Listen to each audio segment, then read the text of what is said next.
गज भुजंगम विहंगम बंधनम शशि दिवाकरयोर्ग्रह पीडनम मतिमतांच विलोक्य दरिद्रताम विधिरहो बलवान विधि अहो बलवान इति मे मति भर्तृहरि இந்த சுபாடிதத்தை நமக்கு தரார். ஆனா நம்முடைய சிந்தனையை தூண்டி விடுறார். கஜபுஜங்கம விஹங்கம பந்தனம் சசிதிபாகரயோர்கிரஹ பீடனம் மதிமதஞ்ச விலோக்கிய தரித்ரதாம் விதிரஹோ பலவானிதி மே மதி. என்னுடைய அபிப்பிராயம்னு சொல்றார். மே மதிஹி, என்னுடைய அபிப்பிராயம். என்ன அபிப்பிராயம்? விதி அஹோ ஆச்சரியம், விதி பலவான். விதிதான் ஜெயிக்கிறது. எல்லாத்தையும் தள்ளி அடக்கி ஒதுக்கி தான் முன்னுக்கு வந்து நிற்கிறது. என்ன தகுதி இருந்தாலும் அந்த செயல்பாட்டெல்லாம் முறியடித்து தன்னுடைய விருப்பத்தை நிறைவேற்றுறதுக்கு விதி தயாராயிடுறது. விதி எங்கேயும் ஜெயிக்கிறது, தோல்வியே இல்லை அப்படின்னு என்னுடைய அபிப்பிராயம் தான்.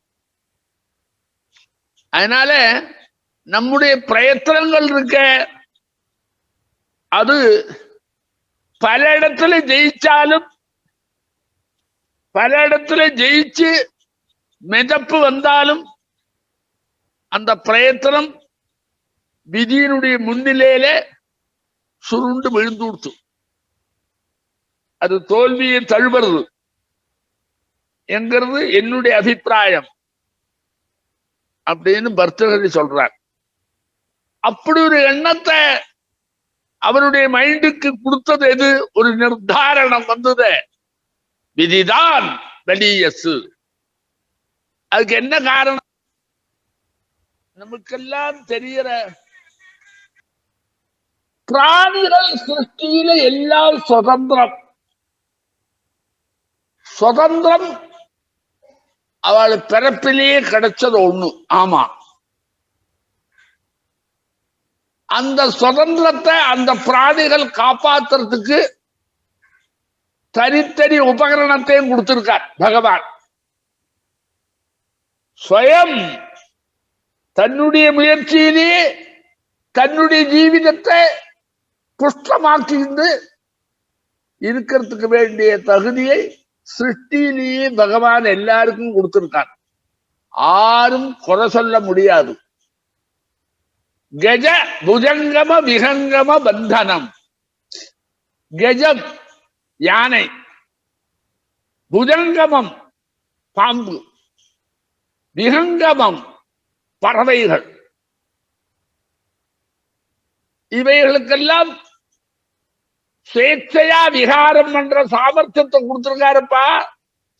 ஸ்வேச்சா விகாரம் பண்றதுக்கு அவளுக்கு கொடுத்திருக்கார். காட்டிலே யானை ஸ்வேச்சையா விகாரம் பண்றது. அவன் சுதந்திரத்தை ஒண்ணுமே தடுக்க முடியல.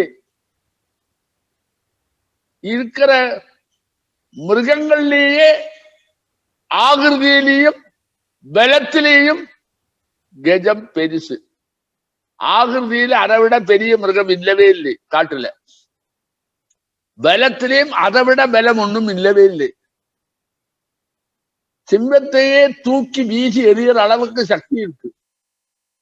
சிம்மத்துக்கு மிருகராஜன் பேர் இருந்தா கூட அவ அந்த கஜத்தினுடைய தும்பிக்கைக்கு அவ வெறும் சாதாரணம். ஸ்வேச்சையா விகாரம் பண்றது. புஜங்கமம் பாம்புகள், இளஜந்து, அது சுதந்திரமா இருக்கு. அதை தடுக்கிறதுக்கு யாரும் இல்லை. அதனுடைய கதியை ஜெயிக்கிறதுக்காக தம்ஷாவில விஷத்தையும் வச்சிருக்கு. அப்படி ஒரு பாதுகாப்பையும் கொடுத்திருக்கு. யானைக்கு 2 தந்தத்தையும் கொடுத்து பாதுகாப்பை கொடுத்தது.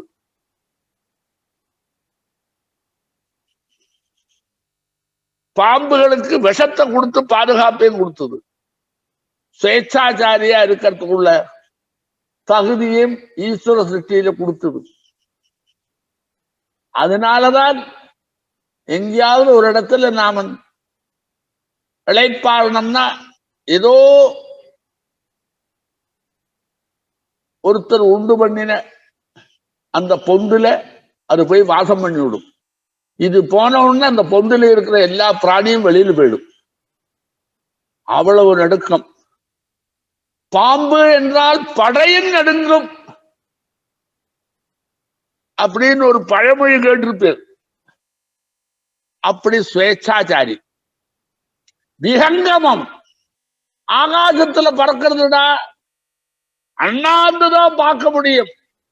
அந்த கருடன் பறக்கிறத, அந்த கழுகு பறக்கிறத அண்ணாந்து பார்க்கணும்.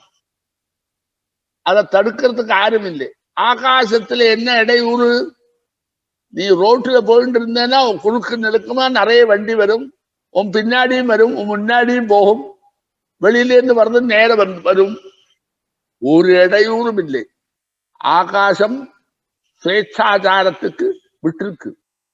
அதனாலதான் பகவான் ஆகாசத்துல அது விளைய வரத்துக்கு ஒரு இடையூறும் இல்லாத பண்ணியிருக்கார்.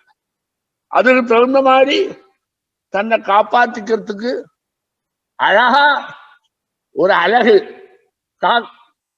அழகு கொடுத்துற மூக்கோட இருக்கு. ரொம்ப கூரா இருக்கக்கூடிய மூக்கு, வாய். அதே மாதிரி இடத்திலேருந்தும் தன்னை விடுவிச்சுட்டு போறதுக்கு 2 ரெக்கைகள். இத்தனையும் கொடுத்திருக்கார். ஆனால் இது அனலைஸ் பண்ணி பார்த்தார் பர்திருஹரி. இந்த 3ம் தன்னுடைய சுதந்திரத்தை விட்டு, தன்னுடைய ஜீவிதத்துக்கு இருக்கக்கூடிய வழியை விட்டு அந்நியனுக்கு அதீனமா இருந்து தன்னுடைய ஜீவிதத்தை அழிச்சுக்கிறது. யானை என்ன பண்றான்? யானப்பாகன் அங்கேது கொண்டு வந்து தன் விருப்பத்துக்கு அடிமையாக்குறான். இந்த மனுஷனுக்கு பலமே இல்லை, துர்பலன். ஆனா பலிஷ்டமான யானைய தனக்கு அதீனமா பண்ணி பந்தனம் பண்றான் அவன். நீ கவனிச்சு பாரு, கோவில்ல நடக்கக்கூடியதான உற்சவாதிகள்ல அந்த ஆணையை கொண்ட நிறுத்தி அதுக்கு அதனுடைய சுயேச்சாச்சாரத்தை பிடுங்கி இந்த உப்பு சப்பில்லாத மனுஷனுடைய ஆட்சிக்கு கட்டுப்பட்டு தன்னுடைய துக்கத்தையும் மறந்து, தன்னுடைய சுயேச்சா ஆகாரத்தையும் மறந்து, அவன் கொடுக்கிற வெக்கோலை சாப்பிட்டு, அவன் கொடுக்கிற இதை காமிச்சிருந்து, ஒரு புள்ளை, யானப்பாகருடைய புள்ளை அவனுடைய காலில் ஒரு தடியை வைக்கிறான். அசைஞ்சா கொன்னுடுவேங்கிறான். அசையாத நிற்கிறது. எப்படி முடிஞ்சது? யானையை பிடிச்சுன்னு வந்து பெரிய பெரிய மரத்தை வெட்டி அந்த பாரத்தை எல்லாம் ஏத்துக்க சொல்லி கொண்டு போறான். அது பேசாத பண்றது. யானையை கூட்டின்னு வந்து அது முதுகில் ஏறிண்டு பல இடத்துக்கு போறான். பேசாத இருக்கு. அவனேதோ ஒரு டீ வாயில கொடுக்கறான், அதை சாப்பிட்டுக்கிட்டு இருக்கு. அது கூட கொடுக்கறது இல்லை. தழையை வெட்டி போடுறான், திங்க சொல்றான். அது தின்னு தின்னு சொன்னாதான் திங்கும். எத்தனை வச்சிருக்கான் பாரு. பாரதத்துல பாரு, யானை எங்கெல்லாம் உபயோகப்படுத்துறான். யானைப்படை அப்படின்னு தன்னுடைய வசப்படுத்தி தன்னுடைய பெருமைக்காக அதை வச்சுக்கிறான். இதை பார்த்த உடனே அவனுக்கு மனசு கஷ்டமா போச்சு. பாம்பு இப்படி விஷப்பாம்பு. இந்த மனுஷன் பிடிக்கிறான், பல்ல உதர்த்தி எடுத்து விடுறான். இவன் சொன்னதை கேட்கறது அந்த பாம்பு. ஒரு பொட்டியில போட்டு அதை மூடி வச்சு கையில எடுத்துன்னு போய் ஒவ்வொரு இடத்துலையும் ஊதி அதை ஆட வச்சு பிச்சை எடுக்கிறான். அதனால அதை தன்னுடைய வசத்துக்கு ஏற்படுத்தி சுயம் அதுக்கு சக்தி இல்லாத அப்படி எல்லாம் போச்சுன்னு சொன்னா அந்த பாம்பு போச்சுன்னா இன்னொரு பாம்பு எடுக்கிறான். அதோட நிக்கலே, அதனுடைய தோல் உறிஞ்சி வருது, அதையும் பயன்படுத்துறான். அந்த பாம்பை எப்படி எல்லாம் பண்றான். அத்தனைக்கும் அந்த தடியால அடிக்கிறது தலைய குஞ்சுன்னு இருக்கு. அது நினைச்சா அந்த ஏற்கனவே விஷம் இருக்கிற ஒண்ண ஒரு கொட்டு கொட்டினா அவ இருக்கிற இடம் தெரியாது, அடுத்த நிமிஷம். இருந்தாலும் அத்தனை பேருக்கும் துர்பலனுக்கே தன்னுடைய பலத்தை இழந்து அது பொட்டி பாம்பாட்டமா இருக்கு. சொல்றோமே பொட்டி பாம்பு, விஹங்கமம். எங்கேயோ காட்டுல விளைய வருது கிளி, அதை பிடிச்சிருந்து வரான், ஒரு கூட்டுல அடைக்கிறான், இவனேதோ ஒரு ஆகாரத்தை வைக்கிறான். அந்த கூட்டுக்குள்ளேயே பஞ்சரத்துக்குள்ளேயே மாட்டிருந்து தன் ஜீவிதத்தை மொத்தமும் இழந்து கொடுத்து, அதை பேசுறதுங்கிற ஒரு தகுதி வந்த உடனே அத்தனையும் உப்பு சப்பில்லாத பண்ணி அவன் ஜீவிதத்துல சுதந்திரமா வர முடியாத பண்றான். மயூரம் அது நன்னா இருக்கு, அதை தான் பிடிச்சு இழுச்சுன்னு வந்து தம் விருப்பப்படி உத்தியானவனத்துல வச்சு அதை ஆட வைக்கிறான். ஒண்ணுமில்லை, நீ பாரு தெருவில பட்சி சாஸ்திரம் சொல்றானே, எத்தனை பார்த்திருக்கேன், நீயே பார்த்திருப்பே பட்சி சாஸ்திரம் சொல்லி. அவரு கூட்டில் ஒடுக்கி ஒரு நெல்மணியை கொடுத்து அவனுடைய ஜடர பூரணத்துக்காக இதனுடைய சுவாதந்திரத்தை அழிச்சு அதுல குளிர் காயறான். அது பாவம். இதெல்லாம் பார்த்தார்.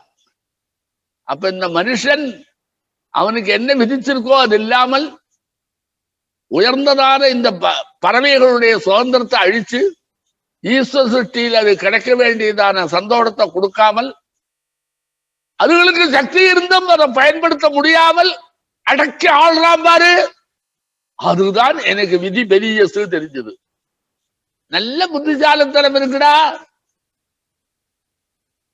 அந்த புத்திசாலித்தனம் சாஸ்திரங்கள் 4 வேதம் 6 சாஸ்திரம் எல்லா விதமான தத்துவ விளக்கங்கள்லாம் அலசி ஆராய்ஞ்சு புத்தியினுடைய சாதுரியம் இருக்க அது பழிச்சிடுறது. மஸ்திஷ்கத்தில் இருக்கிற விகாசம், லோகத்தில் இருக்கிற பெரிய பெரிய தத்துவங்கள் எல்லாம் அப்படி உதிர்த்து சொல்ற அளவுக்கு சாமர்த்தியம் இருக்கு ஒரு மனுஷனுக்கு, பண்டிதனுக்கு. அவங்கிட்ட தனம் இல்லை, தரித்திரன். உப்பு சப்பில்லாத வெறும் பிரபுட்ட போய் நின்றுண்டு அந்த பிரபு கொடுக்கிற ரூபாய்க்காக வயோவிருத்தா சீலவிருத்தா ஞான விருத்தாஸ்த ஏனரா தேதருவே தனவிருத்தஸ்ய துவாரி திஷ்டந்தி கிங்கராக. வயசுல மூத்தவன், ஞானத்துல மூத்தவன், ஒழுக்கத்துல மூத்தவன், சர்வஞானி. அவன் என்ன பண்றான்? வெறும் பணக்காரன். அவனுக்கு ஒண்ணும் தெரியாது. அவன் சொரூபந்தான் மனுஷனே தவிர மனுஷத்துமே அவன்கிட்ட இருக்காது. அவன்கிட்ட கை கட்டிந்து இவன் நிற்கிறான்.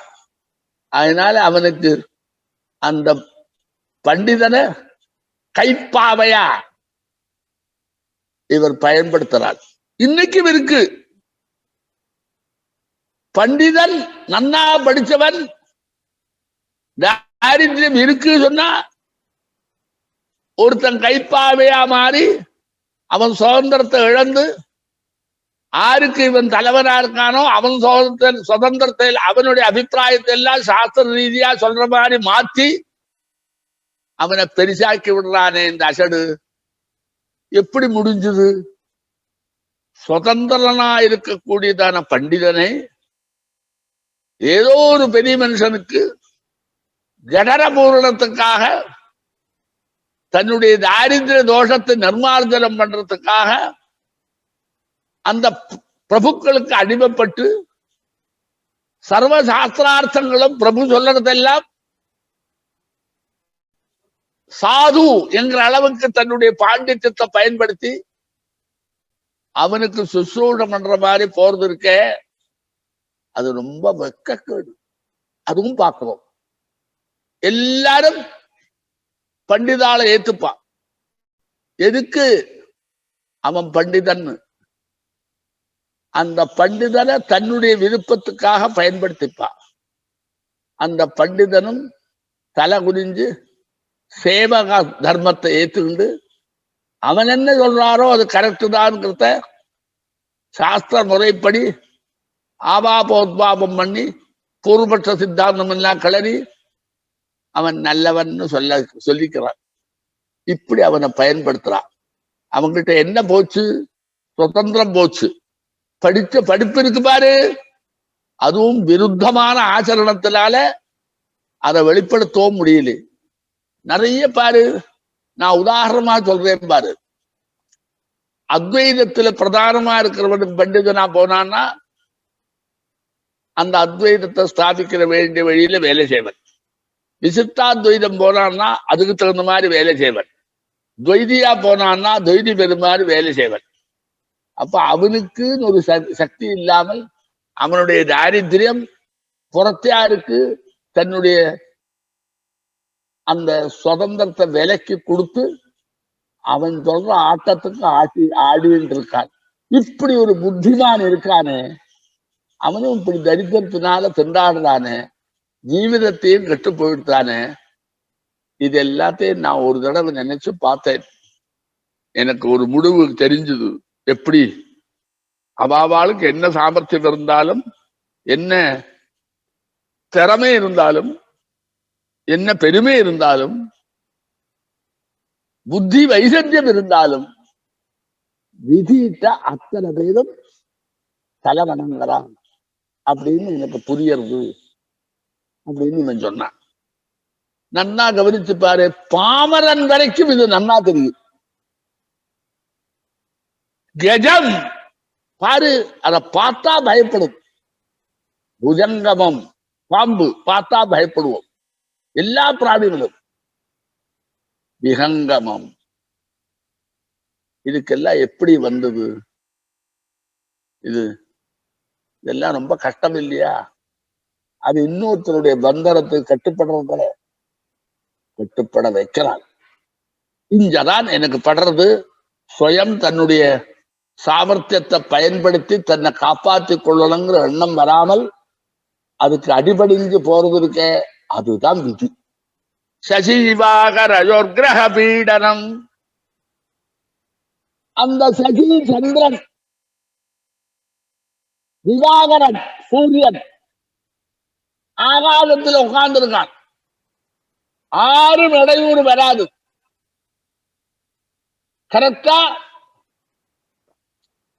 சூரியோபிராமியதி நித்தியமேவ ககனே தஸ்மை நம கர்மனே அப்படின்னு ஆகாசத்துல பவனி வந்துகிட்டேதான் இருக்கான். ஒரு நாள் கூட ரெஸ்ட் இல்லை. அவனுடைய கிரணம் லோகத்தையே காப்பாற்றுறது.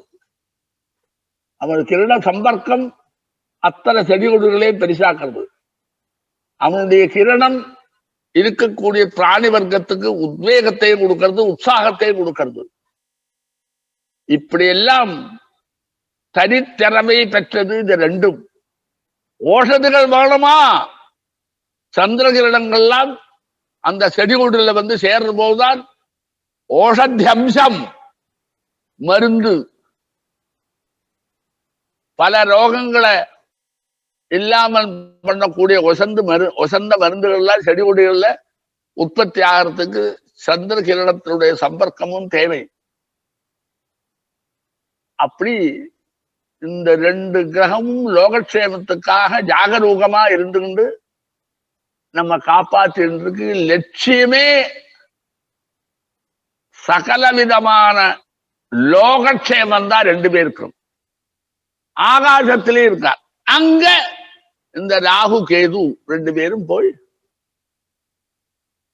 அவளை தடுத்து நிறுத்தி, எப்படி சூரிய கிரணம் எங்க போகும் தெரியுமோ?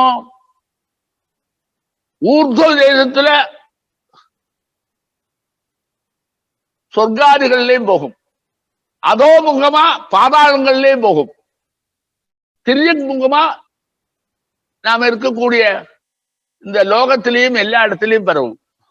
ஆமாம், அப்படி சர்வத்திர சூரிய கிரணத்தினுடைய பிரசரணம் இருக்க, அது லோகக்ஷேமத்துக்காக இருக்கு. அவன் செய்ய வேண்டிய வேலை அது, அவனுக்கு சுதந்திரமா இருக்கு, அதை ஒண்ணும் மாற்ற முடியாது. அந்த கிரணத்தை பிரசரணம் பண்ண விடாமல் பல மணி நேரம் தடுத்து நிறுத்தி அவனை கொச்சப்படுத்தி அவனை அடிபடியை வைக்கிறது இந்த கிரகணம். சந்திரனையும் பண்றது. அவனுடைய கிரணம் வரலைன்னா ஒண்ணும் நடக்காது. சந்திரனையும் பண்றது. அப்போ கிரகங்கள் துன்புறுத்துறது. கிரகத்துக்கு சக்தியே இல்லடா, அவன் ரெண்டா பழந்திருக்கான். அவன் ராகு, அவனுக்கு சக்தி இல்லை, அர்த்தகாயந்தான். அவனே என்ன பண்றான்? லோகத்துக்கே தைலோக்கிய தீபோரவிகி, லோகத்துக்கே வெளிச்சத்தை ஊட்டுறான், பிரகாசத்தை ஊட்டுறான், ஞானத்தை ஊட்டுறான், சரீரத்துக்கு ஆரோக்கியத்தை ஊட்டுறான், செடிகொடிகள் எல்லாம் வளர வைக்கிறான். எத்தனையோ பலங்கள் எல்லாம் வருது, அதுக்கெல்லாம் அவன் தேவை. மழை பெய்யறதுக்கு அவன் தேவை. இத்தனையும் இருந்து அவனையும் இவ்வளவு சக்தி வாய்ந்தவரையும் 4 மணி நேரம் அந்த கிரணத்தை வெளியில பரவ விடாமல் அவனை துன்புறுத்துறானே. எப்படி முடிஞ்சது? ஆகாசத்துல அந்த சமயத்துக்கு போய் சேர்றாரு, எப்படி முடிஞ்சது? இந்த நொண்டிக்காலுக்கு அவருக்கு எப்படி முடிஞ்சது? அதுதான். அதை நினைக்கிற போது விதிதான் பெரியசு. நம்மள்ட்ட என்ன தகுதி இருந்தாலும் அதெல்லாம் அடக்கி ஒதுக்கி உப்பு சப்பில்லாத பண்ற ஒரு திறமை அந்த விதிக்கு இருக்குங்கிறது ஒத்துக்கத்தான் வேணும் அப்படின்னு எனக்கு தோன்றது. சந்திரன் சாதாரண நாள்ல வரதே இல்லை. முழு சந்திரனா ஆகாசத்துல பவனி வரவுதான் வரான். அவன் கிரணத்தை ஒடுக்கி அந்த கிரணம் வெளியில பரவாத பண்ணி, அந்த பரவினா என்னெல்லாம் உண்டு தெரியுமோ? அவனுடைய செயல்பாடுதெல்லாம் ருதுக்களே வருது. காலத்தில் இருக்கிற பேதம், மாறுபட்ட ருதுக்கள், ஔஷதிகளுடைய ஆவிர்வாவம், இதெல்லாம் அவனுடைய செயல்பாடுல வந்துட்டு இருக்கு. அவனும் ராத்திரி உதிச்சாத்தான் பகல்ல இருக்கக்கூடிய சூரிய கிரணத்துடைய தாபம் பேலன்ஸுக்கு வரும். அப்படி பண்றது. அத்தனை ஜீவராசிகளுக்கும் பகல்ல சூரிய கிரணத்தினால் ஏற்பட்ட தாபத்தை அனாயாசேன இல்லாமல் பண்றதுக்கு ராத்திரி அந்த சீத கிரணத்தினுடைய தாக்கம் பெரிய ஔஷதம். அப்படி எல்லாரையும் அனுகூலமா வச்சு சாட்சாத் பிரம்மாவனுடைய சிருஷ்டி பிரக்கிரியில ஒரு இடையூறு இல்லாமலேயே அதை நடத்தி வச்சு அதுக்கு ஒத்தாசை பண்ணக்கூடியதான இந்த சூரிய சந்திரால ஒரு உப்பு சப்பில்லாத ஒருத்தன் பீடனம் பண்றான், துன்புறுத்துறான். அப்ப அவன் துன்புறுத்தல அவன் அனுபவிக்கிறான். அந்த வேளையில அவன் ஜீவச்சலம் ஆயிடுறான் 2 பேரும். இதெல்லாம் ஒரு தடவை நான் நினைச்சு பார்த்தேன். அப்பத்தான் எனக்கு தெரிஞ்சது என்னோட சாமர்த்தியம்னு மாற தட்டின்னு ஒவ்வொருத்தன் இருக்கிறானே. இல்லை, ஒன்னையும் அழிக்கிறவன் ஒருத்தன் இருக்கான். அதுதான் விதி. லலாட லிகிதாரேகா பரிமாற்றம் நசைக்கதே. உன்னுடைய தலையில எழுதுனதான அந்த விதி இருக்க, அதை உன்னால அழிக்க முடியாது. ஹரிணாதி ஹரேணாதி பிரம்மனாதி சுரேரபி. ஆளால முடியாது. ஹரிணா சாட்சாத் மகாவிஷ்ணு, ஹரேணா பரமேஸ்வரன், பிரம்மணா சிருஷ்டிகர்த்தா, சுரேரபி 33 கோடி தேவர்கள்.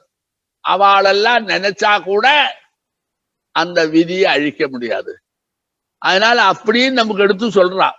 அதனால நமக்கு தெரியறது இதுல இருந்து இது எல்லாத்தையும் ஒரு தடவை நன்னா ஆராய்ஞ்சு ஆலோடனம் பண்ணினேனா ஆலோட்ய சர்வசாஸ்திராணி விசாரிய புனப்புனஹா இதமேகம் சுனுஷ்பன்னம். நன்னா விசாரணம் பண்ணா எனக்கு தெரியறது அஹோ விதிஹி பலவான் என்கிற சித்தாந்தத்தை நான் அடைஞ்சு விட்டேங்கிறார். இதுல ஒரு சின்ன விஷயம் சொல்றேன் பாரு. பாக்கி எல்லாம் கூட ஆகாசத்துல இருக்கிற கிரகத்தை சொன்னார், சூரியன் சந்திரன். அடுத்தது காட்டுல இருக்கிற மிருகங்களை சொன்னார், மனுஷனையும் சொன்னார். அப்ப என்ன ஆயிடுத்து?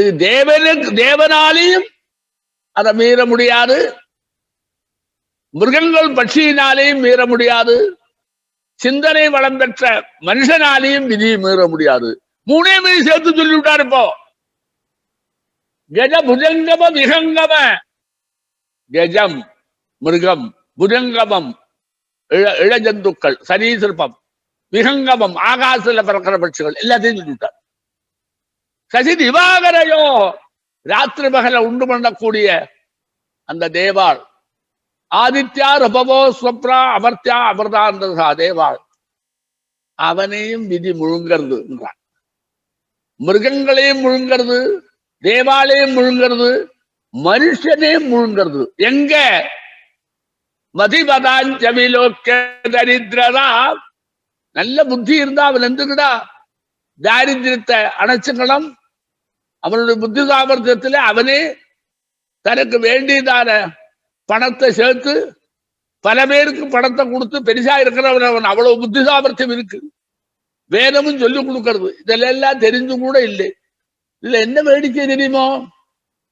இப்படி ஒரு தாரித்திரம் வந்த உடனே அந்த ஒருத்தன் ஒரு பிரபுட்ட மாட்டிண்டு அவனுக்கு வேலைக்காரனா மாறுறத பார்த்த உடனே, அவன் பணத்துல தலைக்கிறத பார்த்த உடனே, தாரித்திரம் இல்லாதவனும் ஒரு பிரபுவுக்கு அடிமையா போய் போய் போய் போய் போய் எந்த பண்டிதனும் சுதந்திரமா இருந்து தன்னுடைய தோரணையில அந்த ஜீவிதத்தை நடத்துறதுக்கு வராமல் விரல விட்டு எண்ணற மாதிரிதான் மிஞ்சி இருக்கா. பாக்கி எல்லாரும் அடிமைகள் ஆயிட்டா. அப்படி ஒரு அடிமை ஆயிருக்கேன்னு பாக்குறாரு. அந்த அடிமை ஆகினத்தினாலதான் நீ ஒண்ணு கவனிச்சு பாரு. சுக்கராச்சாரியர் அவர் என்ன பண்ணார்? சுதந்திர சிந்தனை பண்ண வேண்டாமா? இல்லை, தப்பு பண்றவருக்கு சப்போர்ட் பண்றதுக்காகவே தன்னுடைய நீதியை பயன்படுத்தினார். அவரும் அடிமை ஆயிட்டார். அப்ப எல்லாருமே சில சமயத்துல தேவாளிலேருந்து ஆரம்பிச்சு மனுஷாளிலேருந்து மிருகங்கள் சரீசிருபங்கள் அத்தனையும் என்ன செய்யறது? விதிக்கு கட்டுப்பட்டு தன்னுடைய ஜீவிதத்திலே நமக்கு கிடைச்சிருக்கக்கூடியதான சிருஷ்டியிலேயே கிடைக்கக்கூடியதான பெரும் பாக்கியத்தை அடக வச்சு ஜீவிக்கிற மாதிரி வந்து கொடுத்து. அப்போ ஒரு விதி நம்ம அப்படி பண்ணும். இப்ப நமக்கெல்லாம் ஒரு விதியினாலதான் நாம கஷ்டப்படுறோம். இப்போ பிறக்கிறோரே பெருமையோட பிறந்து லோகத்துக்கு அந்த தர்மம் காட்டுற வழியை நாமும் கடைபிடிச்சு அவளுக்கும் வழிகாட்டி இருந்து உட்கார்ந்து இருக்கிற இந்த பிராமணனுக்கு என்ன பவர் இருந்தா கூட பிராமணன் கட்டுப்பட்டு சாதாரண ஒண்ணும் தெரியாத நீசனான மனுஷன் மாதிரியே அவன் ஜீவிதத்தை நடத்திட்டு இருக்கானே, அது கூட விதித்தான். வேதத்தை படிச்சு ஞானியா வந்து அந்த ஞானம் வந்ததுக்கு அப்புறம் தானும் தன்னுடைய பெருமையை வளர்த்திருந்து அத்தனை பெருமையும் லோகத்துக்காக அர்ப்பணம் பண்ணி எல்லாரையும் நல்வழிப்படுத்துறதுக்கு ஒரு சந்தர்ப்பம் கிடைச்சும் அவன் இங்கு இல்லேடா. பிராமணன் எங்க போறான்? எப்பவும் உபதேசகன், புத்திஜீவி பிராமணன். அப்படியெல்லாம் அவருக்கு தகுதி இருந்தும் உபதேசகன் இல்லை. இப்போ ஆரோஜனத்தை கேட்கிறான். புத்திஜீவி இல்லை, சிரமஜீவியா மாறி இருக்கான். அப்படியெல்லாம் மாறி தன்னுடைய தகுதியை அடமானம் வச்சு ஜடர பூரணத்துக்காக ஆறாரோ கொடுக்கக்கூடியதான பொருளை வச்சிருந்து தன்னுடைய ஜீவிதத்தை நடத்துறோடு வெக்கப்படாமலேயே நொந்துகிட்டு இருந்தா கூட அதுலதான் திண்டாங்க. அதனால இந்த கலியில எத்தனை அடி வாங்குறாரவன், புத்தி இருக்க வரலாமே, படத்துக்காக என்னெல்லாம் பண்றாரவன். எப்படி வந்தது? அடிமை ஆயிட்டார். அந்த பிராமணனை இப்ப பாரு, பிராமணன் தன்னை சொல்லிக்கிறவன் பிறக்கிற போது நன்னா இருந்து எல்லா விதமான ஞானமும் 4 பேரும் 6 சாஸ்திரமும் படிச்சு எல்லாம் இருந்தும் கூட அவன் அதையெல்லாம் நடைமுறைப்படுத்த முடியாமலேயே புறத்தார் என்ன நினைக்கிறாரோ அது வழி தன்னுடைய சிந்தனையை மாற்றிட்டு அவனுக்கு அடிமையா இருந்து அவங்ககிட்ட இருந்து கிடைக்கக்கூடியதான ஒரு சொற்ப தனத்தினாலேயே தன்னுடைய ஜடனத்தை பூரணம் பண்றங்கிற முடிவுக்கு வர்றதுக்கு என்ன காரணம்? விதிராகோ பலவாரிதி மேவதிகி. தெரியறதே நமக்கு. என்னதான் புத்திசாலித்தனம் இருந்தாலும் வேண்டாம், நாம இன்னொருத்தட்ட போக வேண்டாம், சுதந்திரமா இருப்போம் அப்படின்னு தோணலையே. அத்தியனம் பண்ணி முடிச்சா நீ உனக்கு கவனிச்சு பாரு, அத்தியனம் பண்ணவன் ஒரு வாத்தியார்கிட்ட போய் இருந்தா தான் சாப்பிட முடியும். ஆமாம், உடனே அவன் அடிமை ஆயிடுவன். ஆமாம், தனியே அவனுக்கு அந்த மனோபலம் இல்லவே இல்லை, அல்ல போயிடுத்து. ஆத்மவிசுவாசம் சர்வதா நஷ்டம்.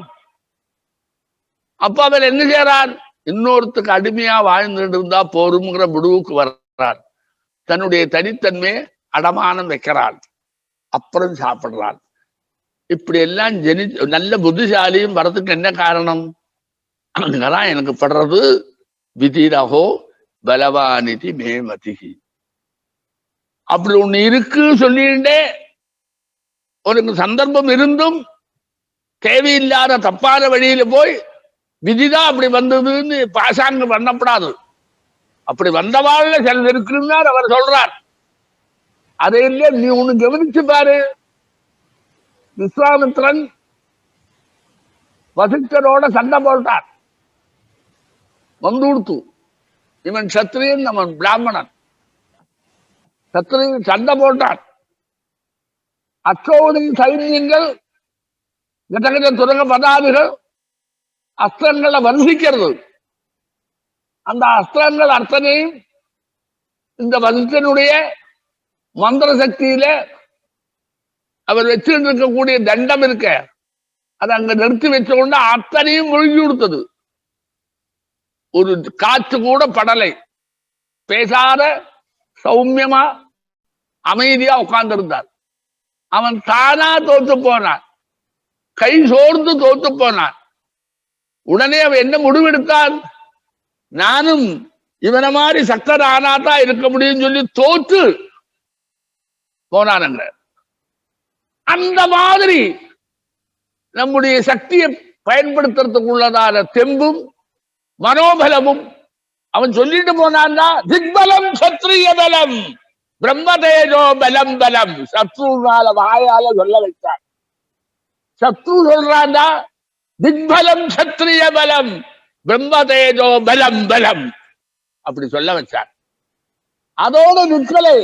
அவன் முயற்சி பண்ணி பார்த்தான், என்னெல்லாமோ தமக்கு பண்ணான். அவன் பிரம்ம ரிஷி சொல்லலை. போனா போறது, நீயாவது வாயால பிரம்ம ரிஷின்னு சொல்லி வையேன் அப்படின்னு தாற்காலிக சந்தோஷத்துக்கு வாயாலாவது இல்லாட்டாலும் சொல்லட்டும்னு சொன்னான். இப்படிதான் நாம பார்த்திருக்கோம். ஆனால் இவனுடைய தபசக்தியை வளர்த்துக்கிறதுக்கு இவன் தயாரில்லை. இவங்கிட்ட இருக்கக்கூடிய இன்ஃபீரியாரிட்டி காம்ப்ளெக்ஸ், இன்செக்யூர்டு ரெண்டும் அவனை அந்த இதுக்கு விதிக்கு அடிமை ஆக்கிட்டு, பாக்கி எல்லாம் அடிமை ஆக்கலை. மனுஷங்கள்ட்ட அப்படி ஒரு வித்தியாசம் இருக்கு. ஏன்னா அவனுக்கு தான் மனநம் இருக்கு, பாக்கி மிருகங்களுக்கோ பறவைகளுக்கோ இல்லை. அந்த மனன சக்தி இருந்தும் அவன் என்ன பண்ணான்?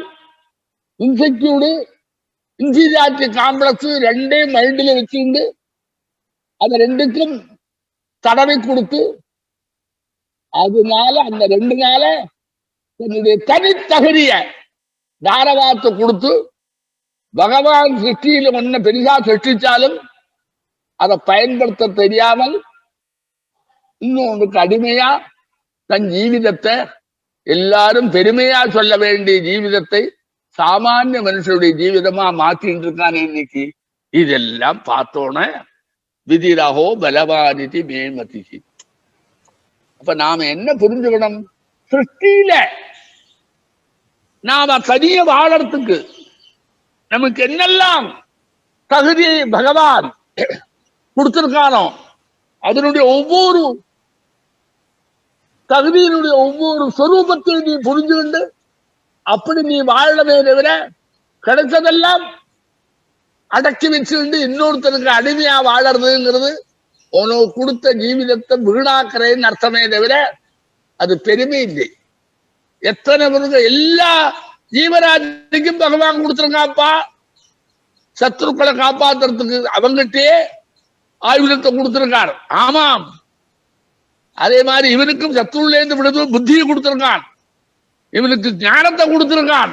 வரலாமே ஞானியா இருக்கிறவன் எங்கேயோ போய் ஒரு அசாமினுடைய ஒரு பெரிய சம்ஸ்தையில உட்கார்ந்துட்டு வேலை செய்யணும் உட்கார்ந்து அவன் சொன்னதை கேட்டுட்டு இருக்கான். இப்படி எல்லாம் வரத இதெல்லாம் நாம என்ன முதல்ல நம்முடைய சுயமரியாதை இருக்க அப்படின்னா என்னது? பிறப்பிலேயே கிடைச்சிருக்கக்கூடியவனுடைய பெருமையை அதை தாரவாத்து கொடுக்காமல் அதை சரியா வச்சுக்கிறதுக்கு தெரிஞ்சவன் தான் மனுஷன். ஆரோ ஒரு இடத்துல அவனுக்கு அந்த காலத்துல தரித்திரனா இருந்தான்னா அவன் மைண்டு தரித்திர அனுபவமே அனுபவிக்காது. அவனுடைய அறிவு அவனுடைய ஞானம் இருக்கே அது என்ன செய்யும் தெரியுமோ? தனக்கு வேண்டியதான ஜீவிதத்துல என்ன கிடைக்கிறதோ அதுல சந்துஷ்டியா போன உடனே அவனுக்கு அது வராது. அந்த சந்துஷ்டி இவன் இழந்து விட்டான். அசந்துஷ்டோ திஜோ நஷ்டா சந்துஷ்ட மகீபதி. அதனாலதான் இந்த பிராமணன் நஷ்டமாகறதுக்கு சுயங்கிருதோர் அர்த்தா. நீ இப்படி சொல்லாத, நன்னாதான் இருந்தது. ஆனா சமுதாயம் எங்களை எல்லாம் கெடுத்து கொடுத்து, சமுதாயம் எங்களை பெரிசாக்கி விடலை. சமுதாயம் எதுக்குடா உன்னை பெரிசாக்கணும்? சமுதாயத்தை நீதானே உன்னுடைய தபோபலத்துல பெரிசாக்கிறவன். அவங்கள்ட்ட போய் சொல்றேன், அப்பவே தெரிஞ்சுதே உங்களுடைய இன்ஃபீரியாரிட்டி காம்ப்ளெக்ஸும் இன்செக்யூர்டும் தலை தூக்கிட்டு இருக்குன்னு. அது ரெண்டே கிள்ளி எரிஞ்சாத்தான் இன்னைக்கு இருக்கிற பிராமண சமூகம் தலை நிமிர்ந்து நிற்கும். நாளைக்கு மறுபடியும் பார்ப்போம்.